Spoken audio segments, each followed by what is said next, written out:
concludes public comment. Okay, thank you, Mr. Clerk.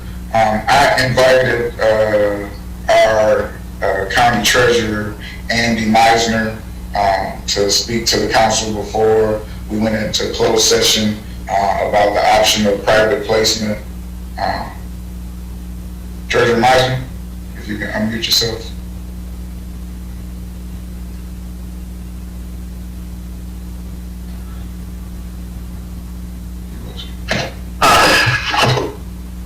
Let's see here. Forgive me, Mr. President, I'm was shuttling some kids around, but did I hear you have a question about the private placement? Is that what that was? Yes, private placement and how much time it would take to do that. One of the things that, the city entered into a LOI with the Stevens family to purchase their property. And so I just wanted to talk all about the options, because one of the things that we have to deal with is a deadline coming up. So. Yeah, well, thank you for that. I'm sorry for the delay. But, I'd really like to, again, congratulate the council and the mayor on, working together to deal with the crisis and taking some really important steps that I think all the people of Pontiac should be really encouraged by. But of course, the job is not done, and there are a few different ways to do it.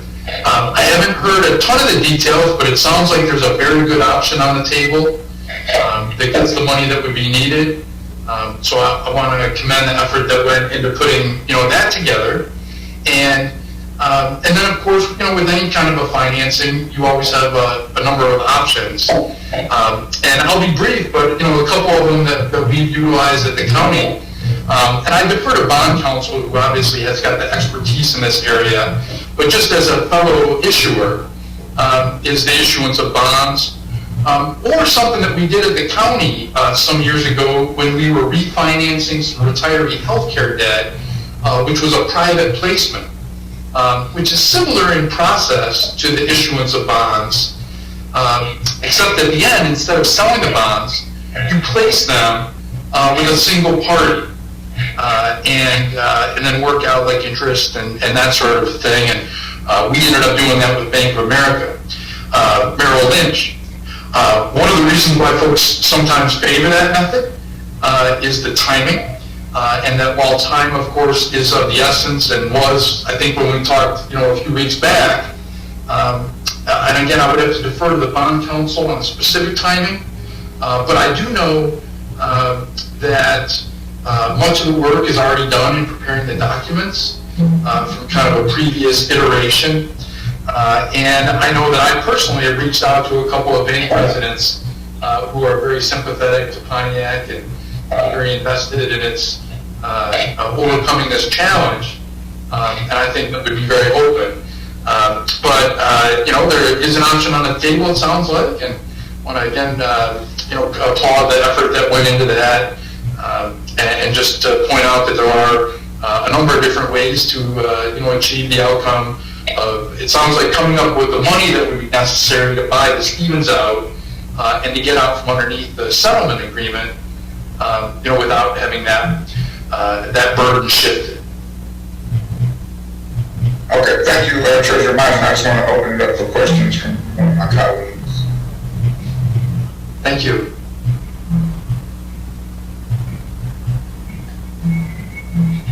Mr. President. Yeah, go ahead, Councilman Morton. Thank you, Mr. Meisner, for being here. I just need to know if this is something that is doable for council. I know we have some things on the table. It's always great to have another option and a backup plan. I'm always looking for a backup plan because first and foremost, it's all about the citizens of Pontiac, and we have to do what is going to be best for the citizens of Pontiac and not make sure that this is not, the taxes are not laid on their back. So I need to know how we go about going into this. I know when I was at the meeting, we were talking about it would take 45 days to put this into being, which by January, we started now. We have 45 days to do this.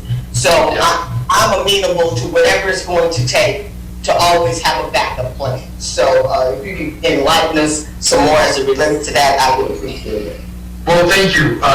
Thank you, Councilwoman. And you have a great memory. There is a 45-day window involved, it just as there would be in the issuance of bonds and the sale of those bonds on the bond market. But you're right that there is a 45-day window, which means that exploring that or any issuance of bond sort of option, would really require fast action at this point, and would be more traditional means of financing this sort of thing. I guess I would state if we have to go for a certain amount, we should be trying to go for the whole amount. So that's just my take on this. I don't know what my other colleagues might want to say, but I just think there needs to be a little bit more exploration as it relates to this matter. So we can get this off of the backs of us and move forward for the citizens of Pontiac. And thank you again for being here, sir.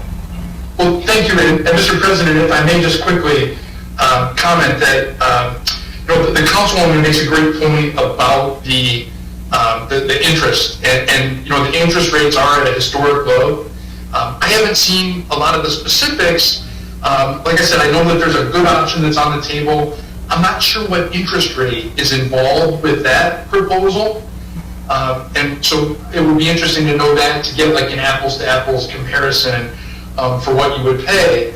But the one reason for potentially kind of taking that all on is it's a relatively low cost time to take on debt. And thanks to the work that you guys have all done together, getting the bond rating for the city up to a very impressive AA rating, you guys, through your collaborative efforts, have opened up some options that might not have been there before. And I really compliment all of you on that. Well, thank you. Anybody else have questions for Treasurer Martin? I'm going to ask a question, Mr. President. Go ahead, Councilwoman. I would like to ask the question that you asked Mr. Contis yesterday. Mr. Meisner, have you ever known of a private-public partnership working in such as they have already described to you or you have already looked at to work in other communities? Yeah, and I haven't read the details of this proposal, although I've heard, I think, a decent amount about it. And the truthful answer is yes, is that the public-private partnership method is something that has been used successfully in other places for other types of projects, including infrastructure projects. One example that comes to mind that's not the same as like this building, but if you ever drive to Chicago, as you're coming into town, you drive on something called the Skyway. And that was built through a public-private partnership between the city of Chicago and a private party. And so I just think it's a question of the devil's is in the details. And you just got to make sure that you've got partners with the ability to do the job and to perform. But, it's a model that can work under the right circumstances. Okay, thank you. Thank you. Coach Carter? Yeah, I was going to say, I have a problem with this light. I was going to say, again, I had to mention before, and I'm sorry that the mayor hasn't had the opportunity, and I'm sorry that my colleagues haven't had a chance to read it. But the city can finance it itself. We don't need anything interest of anybody else. It's obvious that there's a value and there's no plan at the moment. And anyone that read the amendment proposal would realize that all the returns would be an investment to the city. Thank you, Mr. President. Okay. Anybody else have a question for Treasurer Meisner? I have a question. Okay. I do have one. Go ahead. I have a question. Yeah. Mr. Meisner, good to see you again. Okay. Hi, Mayor. I know we had this discussion some weeks ago when you were there and, didn't move forward because there was no interest apparently from one of our council members who was there at the time. But that was always something that, bonds were always something that we had wanted to consider, and that is a kind of a bond, all right? So just to remember that history. But also, you've heard Councilman Carter, and it seems like you may be, have some interest in this, various opportunities for the Phoenix Center litigation, which we are now 17 days post-default now, with the mediator watching to see how we are progressing. So we can buy us some time. That's really the fact of the matter. Council President wanted to reach out to him. I don't know whether he did, but I know he wanted to make sure that the city of Pontiac realized the eminence of the decision we have to make on behalf of this business of Pontiac. But Councilman Carter just mentioned the Larry Jasper proposal, and I don't know if you've heard about that. I certainly would like you to take a look at that because, Councilman Carter seems to be quite promoting that. I'd like to have your opinion of what that is once you look at that. Would you do that on my behalf if you would? Because you talked about some of the options, and that's one of the options that Councilman Carter keeps bringing forward. And I'd like to have an outside look at it and get your opinion about what that is. And that's something that has some to it. Yeah. Not tonight. I understand. I'm putting you on the spot. I'm just asking. Oh, no. I'm happy to take a look at anything, and hopefully I'll make sure you get that. All right. And if I could just say that I hope that I've shown, and I hope that, and I believe that County Executive Coulter has shown, that we're here to help and to get, assist in whatever way to get it across the finish line. We appreciate that. You're absolutely right that, and I mentioned that, the private placement, the process is similar to issuing bonds. And as I said, the only real difference is kind of what you do with them after you get them prepped.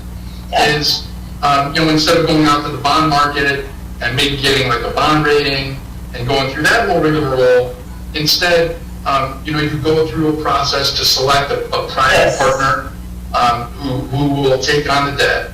And, at the meeting, I don't think that I can characterize, people at that meeting's feelings on the subject.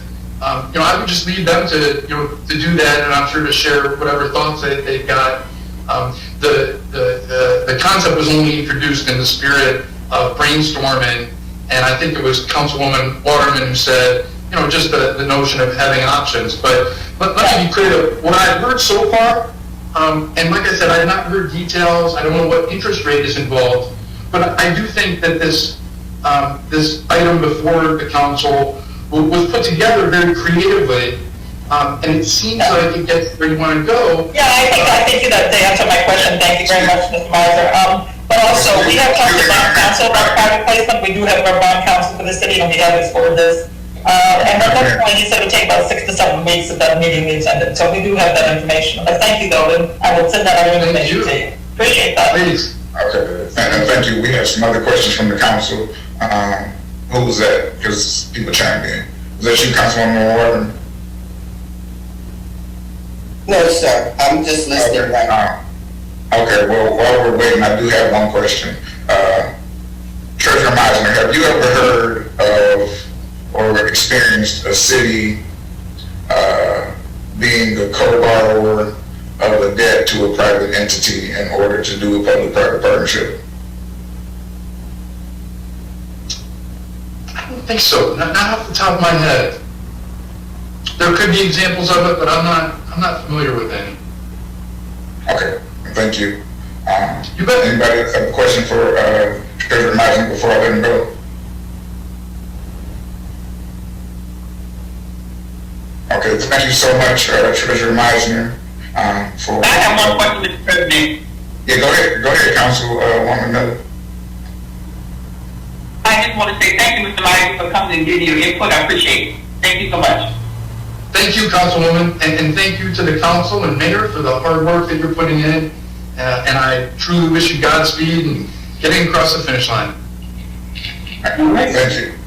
Thank you so much, Council President. Mr. President, Go Go ahead, Council, Pro Tem Carter. Just want to make it brief. I appreciate the comments that Mr. Meisner made. I don't know if I like that. It's still blanking out. Let me try again. I keep blanking out. Anyway, I appreciate the comments that Mr. Meisner made, and I'm just thinking, the comments, is this, within the attorney-client privilege, or is this something that may be made public? And the issue that the mayor just brought up, I'm pretty sure she has documentation to substantiate, but the document that I looked at, I did sign a confidentiality agreement just to go through a meeting. At least I read that there is a plan and a process. Right now, I don't see a plan. Thank you, Mr. President. Yeah, all right, thank you. And thank you, Treasurer Meisner, again.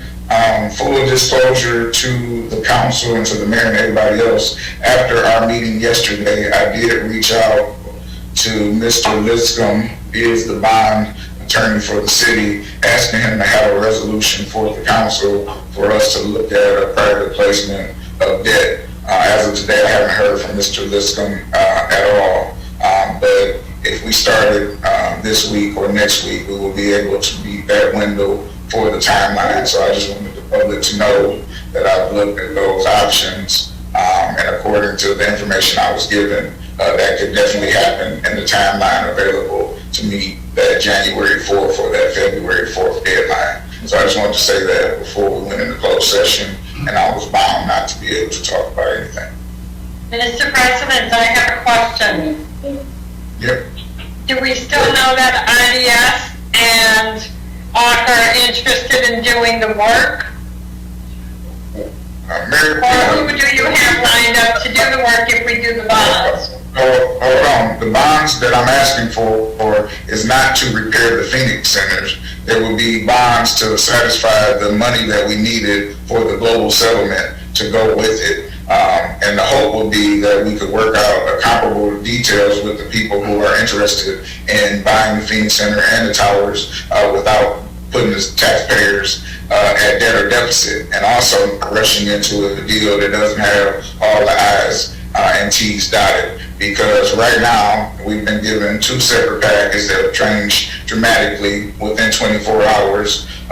Much of that is good, but it still doesn't get to the place that I would need to be comfortable with spending $7 million or pledging $7 million of taxpayer money. Regardless of what we do today, we've already pledged $7 million of our taxpayer money that they have with the Stevens. And so if we don't do the global settlement with them or complete that, then we lose that $7 million. So what I was trying to do was to make sure that even if the deal with this new entity doesn't come to fruition, we have the money to pay and close with the Stevens regardless of an entity or not. And that will give the council more options going forward. I'm not saying that I'm against the deal that's on the table. What I'm saying is there's not clarity, there's not definition, and getting something at 2 o'clock that continues to change by 5 o'clock is not the way that I would want to operate using multi-million dollars and a 100-year commitment.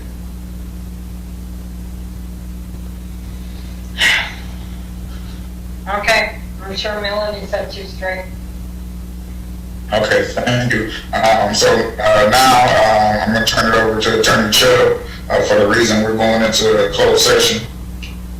Council President, did you miss the MIDC that was supposed to be before? Or no? Oh, yeah, thank you for having me, Attorney Chubb. Please suspend rules and vote on that. Is there a motion to suspend the rules?